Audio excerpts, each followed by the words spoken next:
Let's watch this video. The Bible has a message for the man who constantly doubts himself. Stop scrolling if you're the man that has so much greatness inside of you, but you speak poorly about yourself and all the things that you're working on. Proverbs chapter 13 verse 2 says, "A man shall eat well by the fruit of his mouth." In street terms, bro, that means that you eat what you speak. So you can either go, this will work out and I'm going to do this, or this might work.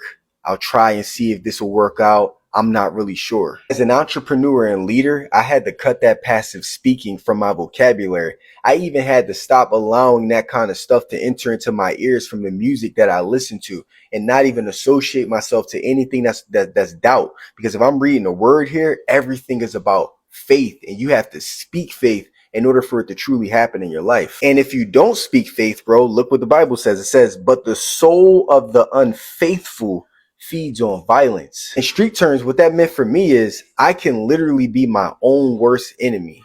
Like every time that I use unfaithful words, I speak low about myself, I associate myself to bad qualities or a person that I once was, and I'm bringing that into who I am today. I'm being unfaithful, and that feeds on violence, meaning I can destroy me. I can feed myself my own poison, and I can't be associated to that. And again, that's why I also can't be associated to any music that speaks about anything that's unfaithful, because I'm allowing violence into my life. I don't want to be associated to those kind of things. And it's important to note that violence is not just physical, bro. There is spiritual and mental violence now. Like, they've created music to cause spiritual and mental violence. Like, you might just be vibing to it, but the words that is going into your head, nah, bro. And then the Bible goes, "He who guards his mouth preserves his life." Street terms, it means to just be careful and responsible of everything that you say. And I know that's hard to do because it's easy to just like